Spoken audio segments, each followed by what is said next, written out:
Welcome back in this class. Previous class में हमने भोली रिलेशन का एक पैराग्राफ स्टडी किया और उस पैराग्राफ में हमने ये स्टडी किया था कि भोली को उसकी टीचर ने काफ़ी मोटिवेट किया और उसको पढ़ने के लिए एक बुक दी जिसमें पिक्चर्स वगैरह जो है वो थी उसमें, और उसमें कैट और पैरट ओके और काऊ इस प्रकार की कुछ हॉर्स इस प्रकार के कुछ जो पिक्चर्स हैं वो उसमें थी और वो उनका जो है वो कंपैरिजन कर रही थी कि इसमें इस प्रकार की जो है पिक्चर हैं और इन पिक्चर्स का कंपैरिजन जो है वो जो दूसरे रियल में जो सजीव होते हैं, सजीव जो पशु होते हैं उनसे वो उनका कंपैरिजन वो कर रही है। और उसकी टीचर ये कह रही है कि यदि तुम इनको इस बुक को पढ़ लोगी तो मैं इससे बड़ी बुक दूंगी, उसके बाद में उससे बड़ी बुक दूंगी, ये वो कह रही है। और तुम जो है जल्दी से बिना हकलाहट के बोलने के योग्य तुम हो जाओगी।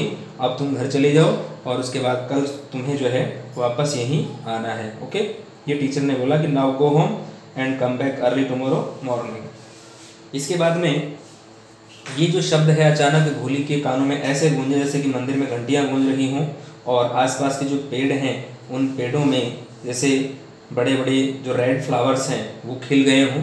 मतलब उसकी आवाज़, टीचर की आवाज़ भोली को इतनी अच्छी लगी कि उसने इसका जो है कंपैरिजन इस प्रकार से किया है। ओके, उसका हृदय जो है धड़क रहा था किसका, भोली का।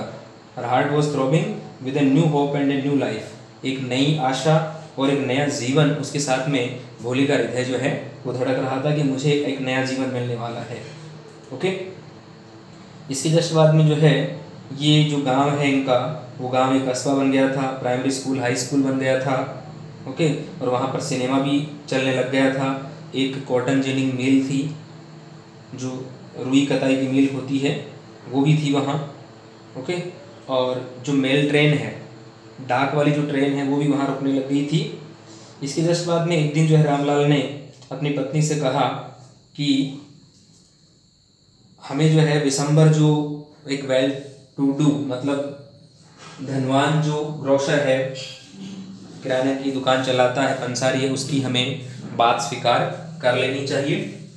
ओके, उसकी कोई एज ज़्यादा नहीं है, उसके पास एक बहुत बड़ी दुकान भी है, हज़ारों रुपए जो हैं, हज़ारों रुपए बैंक में भी हैं। ओके, और खुद का अपना मकान है और एज भी कोई ज़्यादा नहीं है। वो कह रहा था, रामलाल जी जो है वो कह रहे हैं कि एज ज़्यादा नहीं है। एज कितनी है, एज जैसे मेरी एज है उतनी एज है, कोई दिक्कत वाली बात नहीं है इसमें है। बट वो एक इस प्रकार की जो दिलासा है अपनी पत्नी को दिला रहा है कि एज उसकी ज़्यादा नहीं है। ताकि हम देखें तो रियल में एज ज़्यादा है। एक छोटी बच्ची के अकॉर्डिंग जो है उसकी एज 45 ईयर्स है। ओके, तो ये एज जो है वो ज़्यादा है। इसके जस्ट बाद में देखो इसका जो रिमेनिंग पार्ट है उसमें हम स्टडी करने वाले हैं कि ये रामलाल जी कह रहे हैं, क्या कह रहे हैं वो देखो आप। मोरोवर इससे अधिक क्या कह रहे हैं, इससे अधिक जो और है वो क्या है वो देखो। Children from his first wife, पहली जो पत्नी है उससे उसके कितने बच्चे हैं, आर क्वाइट ग्रोन अप, वो सभी बच्चे वयस्क हैं, 18 साल से ज़्यादा उम्र के वो बच्चे हो चुके हैं। सो व्हाट डज इट मैटर, तो इसमें कौन सी बड़ी बात है, ये कोई बहुत विशेष मामला जो नहीं है, तो है कोई खास बात नहीं। हिज वाइफ रिप्लाइड, देखो उसकी पत्नी भी ये जवाब दे रही है, एक बेटी की जो माँ है ये जवाब दे रही है कि पहली पत्नी से बच्चे ज़्यादा हो गए हैं या बड़े हो गए हैं तो उससे कोई विशेष प्रॉब्लम वाली बात नहीं है। 45 और 50, 45 या 50 साल की जो उम्र होती है ना वो कोई ज़्यादा उम्र नहीं होती। It is no great age for a man, एक आदमी के लिए ये कोई बहुत बड़ी एज नहीं होती है। ये थिंकिंग थी पहले के ज़माने में लोगों की। ओके, एक बच्चे जिसकी उम्र जो है 15-16 साल है और एक जो उसका जो ब्राइड ग्रूम है उसकी एज है वो 50 या 45 ईयर्स है, तो there is a great difference बहुत ज़्यादा है इसमें। लेकिन पहले वाले लोग इस बात को मानते नहीं थे क्योंकि भोली थोड़ी वैसे भी भोली है और उसके चेहरे पर चेचक के निशान है, उनकी वजह से उसको जो है एक तरह से एक सेपरेशन मिल चुका है। उसको लोग जो है एक तरह से नफरत के हिसाब से, नफरत की दृष्टि से देखने लगे हैं और इसी वजह से जो है उसकी जो शादी है देखो 45 और 50 ईयर्स के इंसान से उन्होंने तय कर दी है। ओके, इसके बाद देखो वी आर लक्की, वो क्या सोच उनकी सोच देखो आप, उनकी थिंकिंग देखो कि हम भाग्यशाली हैं। That he is from another village, वो दूसरे गांव का है और does not know about her pock marks. Pock marks चेचक के जो निशान है उनके बारे में वो जानता भी नहीं है, दूसरे गांव का है, और भोली चेचक के निशान जो चेहरे पर हो रहे हैं उनके बारे में बिल्कुल भी वो नहीं जानता है। और क्या नहीं जानता वो, हर लैक ऑफ सेंस, उसकी जो समझ की कमी है, जो बुद्धू है, सिंपलटन है, इसके बारे में वो नहीं जानता है। तो इजीली जो है उसको एक्सेप्ट वो कर लेगा। ओके, और उसने एक्सेप्ट कर ही लिया है। हम इस रिश्ते को एक्सेप्ट नहीं करते हैं तो फिर हमारी इसमें बहुत बड़ी मिस्टेक हो जाएगी। तो देखो क्या कह रहा है, भोले के पिताजी क्या बोल रहे हैं, देखो, if you don't accept his proposal, यदि हम उसके प्रपोजल को, उसके प्रस्ताव को स्वीकार नहीं करते हैं तो क्या होगा, she may remain unmarried all her life. She may remain वो रह सकती है, रिमेन मींस रहना, अनमैरिड अविवाहित, ऑल हर लाइफ अपने संपूर्ण जीवन में वो अविवाहित रह सकती है यदि हमने विशंबर का प्रपोजल स्वीकार नहीं किया। और क्योंकि विशंबर के अलावा तो वो शादी भी नहीं करेगा इससे, क्योंकि उसके चेहरे पर क्या है, चेचक के निशान है, छोटी माता इसके निकली हुई है और धब्बे धब्बे से हो रहे हैं चेहरे पर, और हर लैक ऑफ सेंस, समझ की कमी भी है। तो फिर ऐसी लड़की से कौन शादी करेगा। ये आपस में रामलाल जी जो है, या मतलब भोले के पिताजी, उसकी जो रामलाल की पत्नी है, भोले की मम्मी है, वो दोनों आपस में बातें कर रहे हैं। यस बट आई वंडर, मुझे इस बात का आश्चर्य है क्या, कि व्हाट भोली विल से। ये कौन कह रहा है, ये उसकी मम्मी कह रही है, माँ कह रही है कि भोली क्या कहेगी। What will that witless one से। यहाँ पर जो है ये दोनों आपस में कन्वर्सेशन कर रहे हैं, पहले उसके पापा बोल रहे हैं, उसकी मम्मी बोल रही है कि वो क्या कहेगी भोली। ओके, तो क्या कहेगी, what will that witless one से।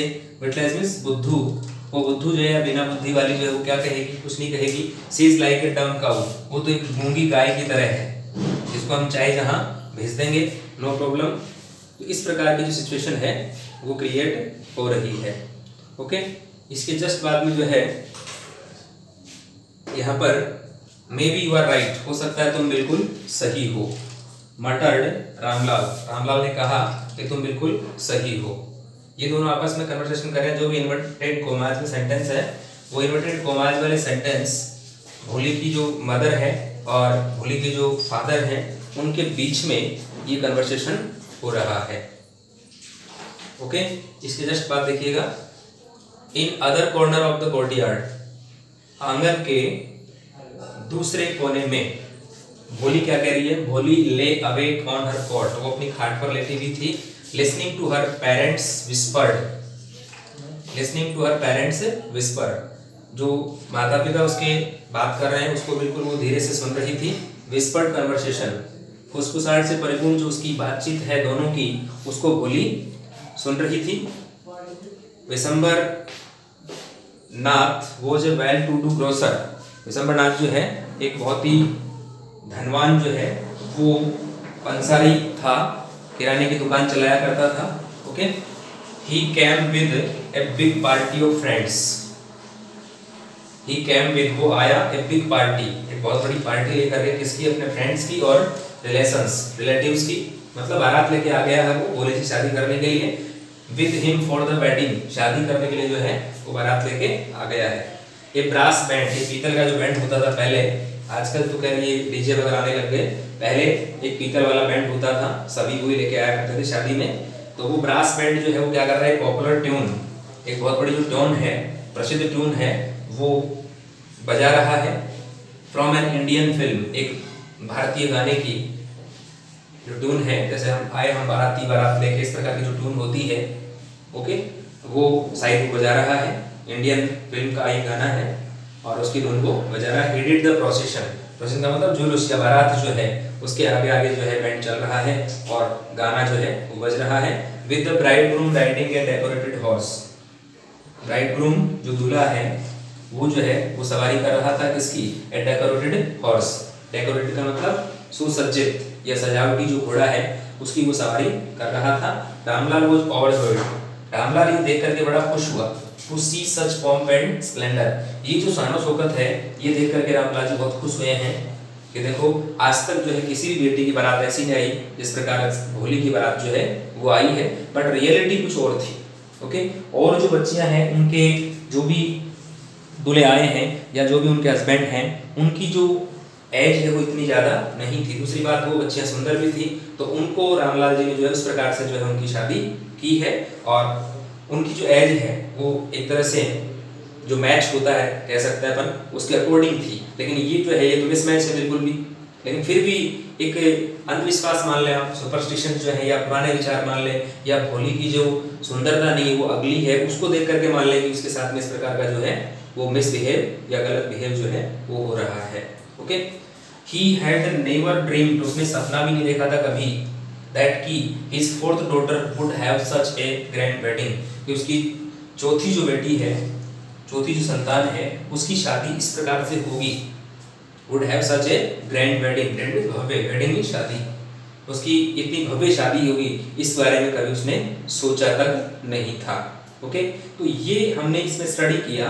तो हम यहाँ पर एक बात ये भी सीखते हैं कि पहले के जो लोग हैं उनकी सोच, उनकी थिंकिंग वो कैसी थी। ओके, एक 15-16 साल की जो बच्ची है मान लो और उसकी शादी एक 45-50 साल के व्यक्ति से की जा रही है, तो ये कहाँ का न्याय है, ये गलत है। लेकिन पहले वाले लोग जो है इस प्रकार से इस चीज़ को सोचा करते थे। पहले वाले तो ये भी सोचते थे कि बच्ची अगर स्कूल चलेगी तो उसके साथ शादी कौन करेगा, ये भी उनकी कितनी नेगेटिव थिंकिंग जो है वो हुआ करती थी। आजकल ऐसा नहीं है, लेकिन यहाँ हम जो स्टडी कर रहे हैं उसके अकॉर्डिंग हमें ये लग रहा है कि भोले के पिताजी जो हैं वो और भोले की जो मम्मी है उनका बिहेव जो है भोले के प्रति बिल्कुल डिफरेंट है। जबकि रियलिटी में जो है सेवा करने वाली जो लड़की है या बच्ची है वो भोली ही है। और ये हम आगे स्टडी कर लेंगे कि रियलिटी में जो है उनकी बच्ची का रोल जो है, एक रियल में बेटी का रोल जो है वो कौन सी बेटी ने निभाया है, ये हम आगे जो पैराग्राफ स्टडी करेंगे उनमें हमें पता चल जाएगा। इस प्रकार हमने इसको स्टडी किया। अब थोड़ा सा इसको ग्रामेटिकली स्टडी कर लेते हैं, इसमें कौन कौन से टेंसेस का यूज किया गया है। तो children from his first wife, पहली पत्नी जो है किसकी, विशंबरनाथ की, उससे उसके बच्चे जो बड़े हो चुके हैं, आर या बड़े हैं, आर ग्रोन अप। यहाँ आर जो है मैन वर्ब के रूप में है, present tense. So what does it matter, तो इसमें कौन सी बड़ी बात है, मतलब ये प्रेजेंट सिंपल टेंस हो गया। ओके, इसमें क्या मामला होता है, यूं मान सकते हैं आप, डज इसमें जो है प्रेजेंट सिंपल का हेल्पिंग होता है। हिज वाइफ रिप्लाइड, उसकी पत्नी ने उत्तर दिया, किसकी पत्नी ने, रामलाल की पत्नी ने उत्तर दिया। तो रिप्लाइड वर्ब की second form means past simple. Okay, इसकी जस्ट बात देखिएगा, 45 और 50, 45 45 और 50 50, it is no great age for a man, ये व्यक्ति के लिए बड़ी उम्र नहीं है, बहुत ज्यादा उम्र नहीं है। तो यहाँ पर इसका यूज मैन वर्ब के रूप में है। वी आर लकी, हम भाग्यशाली हैं, तो यहाँ पर आर मैन वर्ब के रूप में, present tense. He is from another village, वो दूसरे गांव से बिलोंग करता है, इज जो है मैन वर्ब के रूप में यहाँ पर present tense. And does not know, वो नहीं जानता, डज नॉट साथ में वर्ब की फर्स्ट फॉर्म मींस प्रेजेंट है, simple tense, negative sentence. Okay, about her pock marks, उसके चेचक के निशान हैं उनके बारे में दूसरे गांव से जो इंसान है मतलब विशंबरनाथ है वो बिल्कुल नहीं जानता।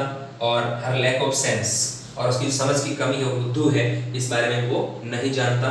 तो यहाँ पर प्रेजेंट सिंपल टेंस का यूज जो है वो किया गया है, बट सेंटेंस कैसा है, negative sentence. If you don't accept, यहाँ पर भी प्रेजेंट सिंपल है, नेगेटिव सेंटेंस है। ओके, हम यदि स्वीकार नहीं करते हैं इस प्रपोजल, उसका प्रस्ताव, तो क्या होगा, she may remain unmarried all her life, तो संपूर्ण जीवन अपनी कंप्लीट जो लाइफ है उसमें हमेशा क्या रहेगी, क्या रह सकती है, अनमैरिड रह सकती है। तो यहाँ पर जो मॉडल का यूज किया गया है, पॉसिबिलिटी है यहाँ पर मे मॉडल का यूज है, तो एक प्रेजेंट टेंस है यहाँ पर। यस बट आई वंडर, मुझे इस बात का आश्चर्य होता है, यहाँ पर भी प्रेजेंट सिंपल टेंस। क्या, बट व्हाट भोली विल से, भोली क्या कहेगी। ओके, भोली क्या कहेगी, ये यहाँ पर उसके पिताजी बोल रहे हैं, मतलब जो भी इन्वर्टेड कॉमा की सेंटेंस है ना वो पिताजी और उसकी माताजी उनके बीच में चल रहे हैं। तो भोली क्या कहेगी, what will that witless one से। ओके, भोली के बारे में क्या बोला जा रहा है कि what will that witless one से, विटलेस मींस बुद्धू, बिना बुद्धि की वो लड़की क्या कहेगी इस बारे में। शी इज लाइक अ डम काउ, वो तो एक गूंगी गाय है। तो यहाँ पर इसका यूज मैन वर्ब के रूप में प्रेजेंट टेंस है, यहाँ पर फ्यूचर सिंपल टेंस है, यहाँ पर भी फ्यूचर सिंपल टेंस है। ओके, मे भी हो सकता है, यू आर राइट, आप सही हो, मटर्ड रामलाल, रामलाल कहा तो बिल्कुल सही हो। तो यहाँ पर स्टेटमेंट उसकी माँ बोलेगी, बुद्धू क्या बोलेगी, वो कुछ नहीं बोलेगी। Okay, in the other corner of the courtyard, courtyard means आंगन, आंगन के दूसरे कोने में भोली ले अवेक, भोली लेटी हुई है या लेटी हुई थी, लाई ले लैंड, तो ये second form past simple tense. On her cot अपनी खाट पे लेटी हुई थी, listening to her parents whispered, parents की जो बात है विस्पर्ड कन्वर्सेशन, उसको पूर्ण जो उसकी वार्तालाप है वो वहाँ सुन रही थी। कौन? भोली।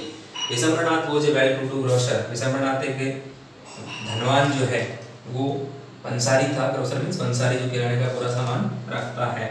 तो यहाँ पर भी past simple tense, he came, यहाँ पर भी past simple tense, he came with a big party of friends and relations with him for the wedding। अब यहाँ सारी बात होगी, शादी वगैरह तय होगी और विशंबरनाथ है वो उसके गांव में, भोले के गांव में जो है वो बारात लेके आ गया है। ओके, तो he came वो आया, past simple tense, a big party of friends with a big party of friends, अपने दोस्तों की पार्टी मतलब बैंड पार्टी, बारात कह सकते हैं। रिलेशंस, उसमें रिलेशन वाले भी हैं, रिलेटिव्स भी हैं। With him for the wedding, शादी के लिए वो बारात लेके आ गया, past simple tense. A brass band playing a popular tune, एक जो ब्रास बैंड है उसमें ट्यून कौन सी बज रही है? फ्रॉम एन इंडियन फिल्म, एक भारतीय गाने की। हेडेड द प्रोसेसर, उसने बारात को जो है आगे बढ़ाया, हेडेड का मतलब आगे नेतृत्व करना। ओके, तो उसमें गाना बज रहा है, आए हम बाराती, इस प्रकार का गाना, या फिर मेरे यार की शादी है, जो भी गाना बजता है, इस प्रकार के जो गाने हैं, कोई भी गाने की धुन है वो उसमें चल रही थी। और वो जो दूल्हा है, ब्राइड ग्रूम राइडिंग ए डेकोरेटेड हॉर्स, एक सुसज्जित घोड़े पर बैठा हुआ था। रामलाल वाज ओवरजॉयड, रामलाल बहुत ज्यादा खुश था, यहाँ पर भी पास्ट टेंस है। ओके, टू सी, यहाँ पर क्या है? टू इंफिनिटिव, तो देख करके बड़ा खुश था। सच पॉम्प एंड स्प्लेंडर, ये शानो शौकत, पॉम्प एंड स्प्लेंडर मींस शानो शौकत देख करके बड़ा खुश था कि आज जो है भोले की शादी कितनी शानदार तरीके से हो रही है, कितनी अच्छी जो है, अच्छा तरीके से बारात जो है वो चल रही है, या बारात वाले एंजॉय कर रहे हैं, और कितने लोग किस प्रकार से जो है वो आए हैं। ऐसा कभी जो दूसरी बच्ची है उनकी शादी में ऐसा कभी नहीं हुआ। He had never dreamed, had plus verb की थर्ड फॉर्म मतलब पास्ट परफेक्ट टेंस, उसने कभी सपना नहीं देखा था that कि his fourth daughter would have such a grand wedding, कि उसकी चौथी जो बेटी है उसकी शादी इस प्रकार से होगी। उसने कभी ऐसा सपना भी नहीं देखा था, लेकिन आज जो भोले की शादी देख करके और वो बहुत ज़्यादा खुश है। तो यहाँ पर हमने जो है ये देखा कि अंततः जो भोले की शादी के लिए बारात आ जाती है। ओके, और अभी शादी हुई नहीं है, शादी होगी, ये अभी बारात के आने से रामलाल जो है वो अनुमान लगा रहा है। अब शादी होगी या नहीं होगी वो हम नेक्स्ट वाले पैरा में स्टडी करेंगे, लेकिन यहाँ अभी तक शादी नहीं हुई है, ये हमें मान के चलना है। तो यहाँ पर हमने टेंस जो है जिनका स्टडी किया, मैक्सिमम कौन से टेंस थे? यहाँ पर देखो, यहाँ पर प्रेजेंट टेंस है, आर का मैन वर्ब के रूप में यूज, फिर यहाँ पर इज मैन वर्ब में मैन वर्ब का यूज है, यहाँ पर इज का मतलब प्रेजेंट टेंस, यहाँ पर पास्ट टेंस सेकंड फॉर्म, यहाँ पर प्रेजेंट टेंस आर का यूज, इसके जस्ट बाद में यहाँ पर डोंट एक्सेप्ट, ये प्रेजेंट सिंपल का negative sentence, we plural subject, इसके साथ में डोंट और साथ में वर्ब की फर्स्ट फॉर्म। फिर इसके बाद में मे, यहाँ पर पॉसिबिलिटी तो प्रेजेंट टेंस मे का यूज, इसके जस्ट बाद में यहाँ पर present simple I wonder will say, तो ये क्या है? फ्यूचर सिंपल, यहाँ पर भी फ्यूचर सिंपल। ओके, इसके जस्ट बाद में यहाँ पर हमने आर का यूज जो देखा मैन वर्ब के रूप में, ले अवे, यहाँ पर पास्ट टेंस है ले। ओके, इसके जस्ट बाद में विस्पर्ड मतलब फुसफुसाहटपूर्ण आवाज जो थी, और एक वॉच, यहाँ यूज जो है वॉच का किया गया पास्ट टेंस मतलब पास्ट सिंपल, वर्ब की सेकंड फॉर्म, इसका first form be, third form been. Came, ये वर्ब की सेकंड फॉर्म, इसके जस्ट बाद में यहाँ पर जो है हेडेड, ये भी पास्ट सिंपल टेंस है। ओके, और इसके जस्ट बाद में वॉच, यहाँ पर भी पास्ट टेंस है। टू सी, टू इन्फिनिटिव है, और हैड प्लस वर्ब की थर्ड फॉर्म, ये पास्ट परफेक्ट टेंस है। ओके, तो इस प्रकार से हमने यहाँ पर जितने भी टेंसेज हैं जिनमें मैक्सिमम हमने पास्ट टेंस देखा, फ्यूचर भी देखा, ओके, और प्रेजेंट के रूप में इज आर का यूज देखा, फ्यूचर सिंपल में विल का यूज देखा हमने। ओके, पास्ट परफेक्ट में हेड प्लस वर्ब की थर्ड फॉर्म का यूज देखा। इस प्रकार हमने ग्रामेटिकली पोर्शन के अकॉर्डिंग भी ये जो पैराग्राफ इसका हमने स्टडी कर लिया है। अब आपको इसका जो है ग्रामेटिकली स्टडी करना है, इसका ट्रांसलेशन जो है वो देखना है, और इसके अलावा आपको जो फॉर्म्स बताई हैं कि किसी का फर्स्ट फॉर्म क्या होता है, सेकंड फॉर्म क्या होता है, ये भी आपको तैयार करना है। जैसे मान लो इसका फर्स्ट फॉर्म रिप्लाई होता है REPLY, okay, second form third form same होती है, ये भी हमें देखना है। इसके अलावा जैसे मान लो ये है, जैसे ये रिमेन है, ये फर्स्ट फॉर्म है, तो इसका सेकंड फॉर्म क्या होता है? Remained, REMAINED। ओके, और इसके जस्ट बाद में जैसे यहाँ पर ये जो है, ये वैसे यहाँ फॉर्म नहीं है, वैसे फॉर्म ये बन सकता है विस्पर, इतना पर, विस्पर, तो ये फर्स्ट फॉर्म होता है यहाँ तक, फिर second form third form same होता है विस्पर्ड, विस्पर्ड, लेकिन यहाँ पर ये सेकंड फॉर्म के रूप में नहीं है, ये कम, केम, कम। ओके, इसके जस्ट बाद में जो है यहाँ पर हेडेड। ओके, तो ये भी सेकंड फॉर्म है यहाँ पर, और थर्ड फॉर्म हेडेड ही होता है, फर्स्ट फॉर्म हेड होता है। ओके, इसके जस्ट बाद में यहाँ पर dream, DREAM, dream first form, dream तो ड्रीम्ड सेकंड और थर्ड फॉर्म। इस प्रकार से हमें इनका भी जो है थोड़ा ध्यान रखना है, और नेक्स्ट क्लास में आप जो है इसका रिमेनिंग पार्ट स्टडी करेंगे। Okay, see you in the next video, in the next class. Thank you very much, have a nice day, have a good day.